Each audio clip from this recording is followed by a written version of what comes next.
Thank you, the organizing committee, to invite me for this presentation. My name is Ujjwal Neogi, and I'm Associate Professor of Virology at Karolinska Institute. So today, what I'm going to talk about our study on Metabolome-Microbiome Crosstalk towards the natural immune control in HIV.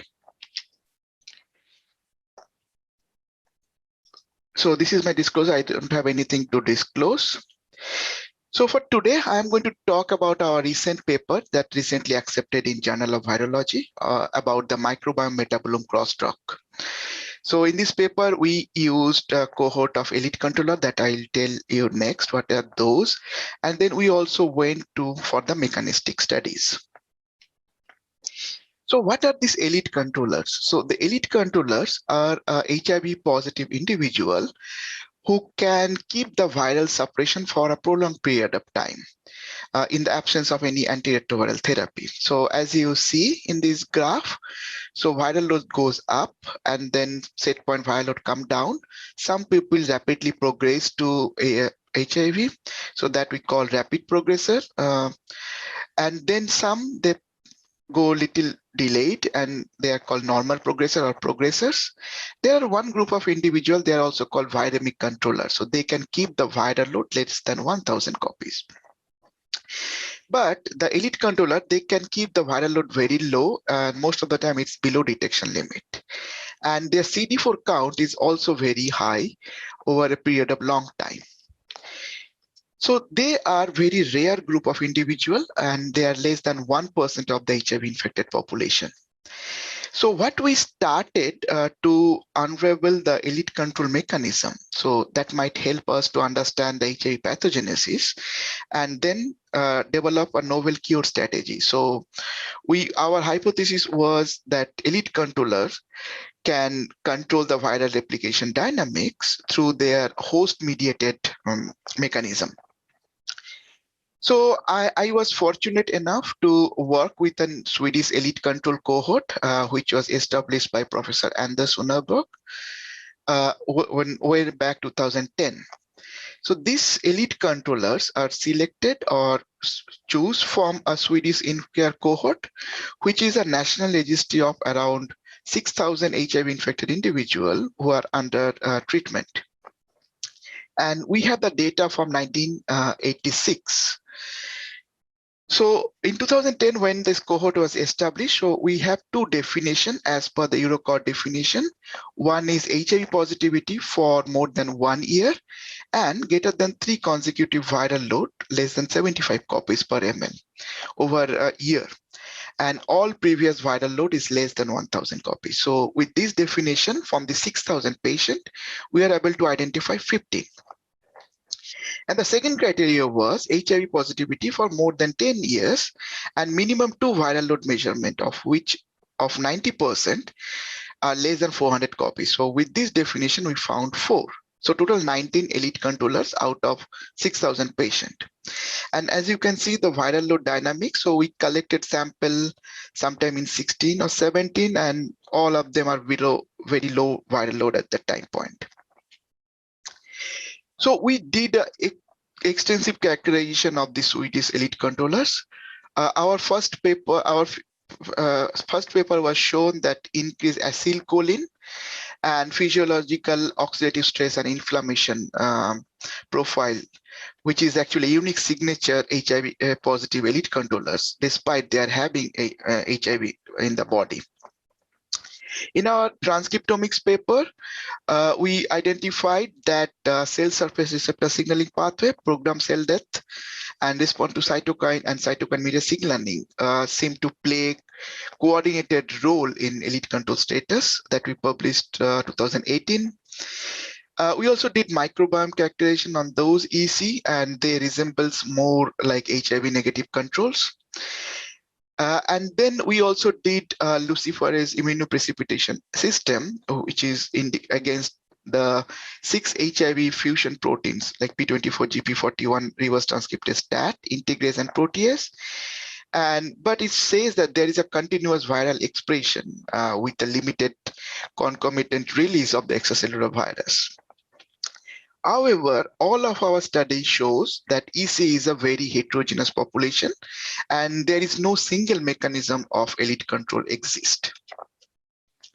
So in the present study, we aim to investigate the metabolomics and microbiome signature of a fecal samples from elite controllers. And we compared them with those who are viremic progressor before initiation of therapy and HIV negative controls.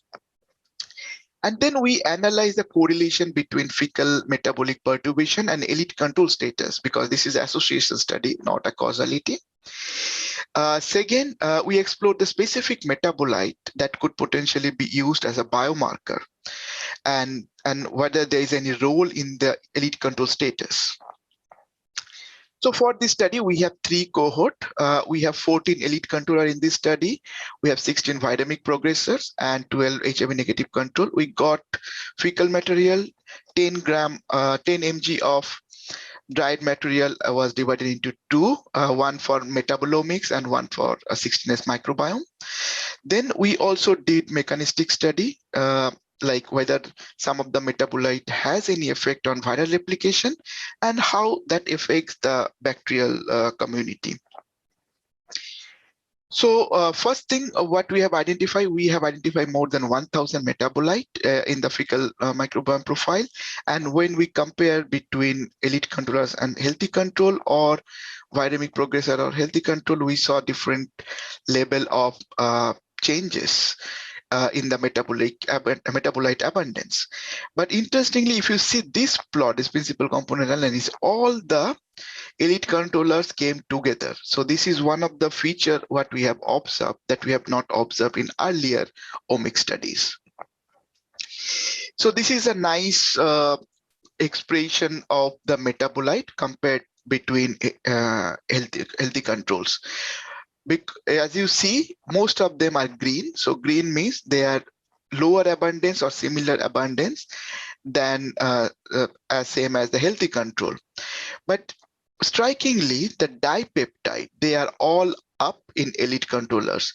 And this is also true when we compare between viremic progressors. So you see that yellow is higher abundance, whereas more dark blue is lower abundance.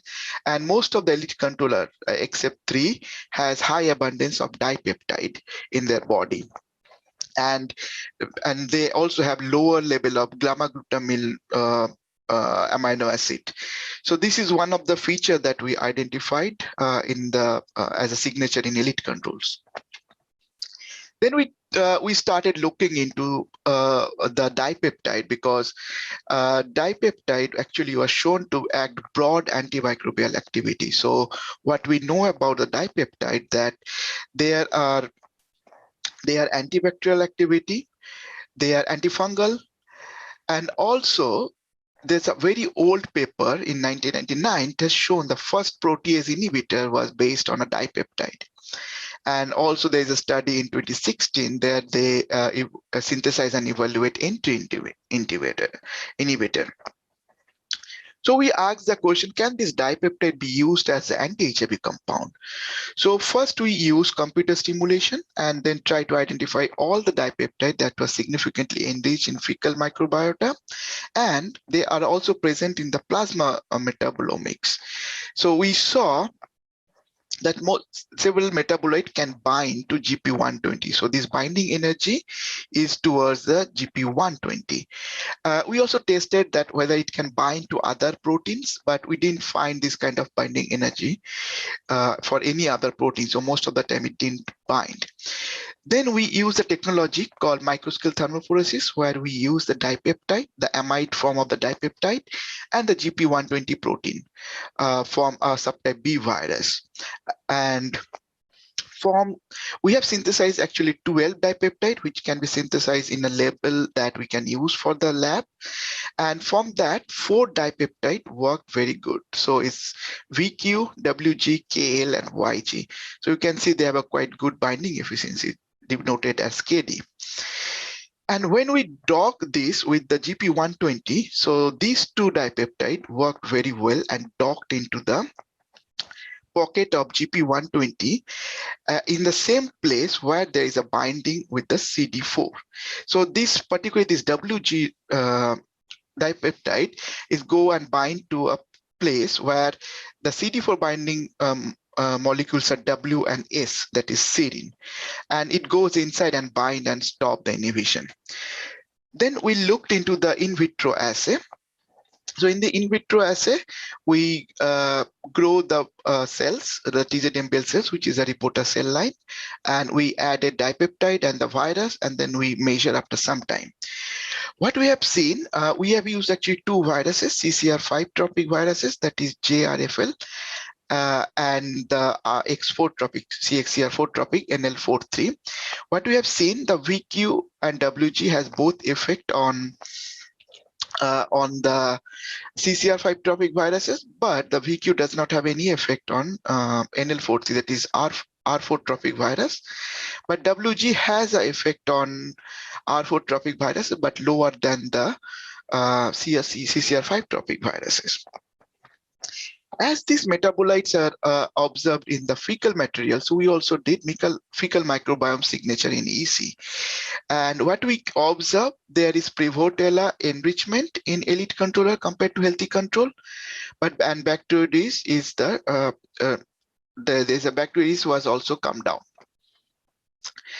So what we then did, we tried to do a lab experiment, because as we have shown that it has antiviral activity, so we want to see whether it is also has antimicrobial activities, and we check for a minimum inhibitory concentration and minimum bactericidal concentration in cell lines. So next thing what we observe, that we saw Prevotella, though that particular 4 Prevotella species that we have used, it was enriched when there is a presence of WG metabolite. So this indicate actually this is not bactericidal, rather it is a agonist for the bacteria. We didn't saw that large effect with the VQ metabolite, but we have seen there is some increase in like one of the Prevotella species, but not in the other species. So what we can conclude from this study, so there is an enrichment of dipeptide in elite controller, which is actually a unique feature. Then in silico and in vitro analysis identify anti-HIV properties for 2 dipeptides that could bind to the HIV GP120 and act as an HIV antagonist. Then these dipeptides supported bacterial growth of the genus Prevotella in vitro. And then both this dipeptide, increase in dipeptide and Prevotella could provide a beneficial effect for EC. And now what we are looking is personalized genome scale metabolic models. Why this is because we have seen that each elite controller has their unique property. So what this personalized gene is, so we use the metabolic model, we use transcriptomics data, microbiome data, and virus biomass function. That is how the virus use the host metabolite to grow, and then we model them in a context-specific manner, and then develop individualized and personalized model. With this, I would like to thank my team. So I have both experimental and bioinformatics team. And this is the clinical collaborator, and specifically Anders Sunderberg for this nice cohort. And thank you for your attention.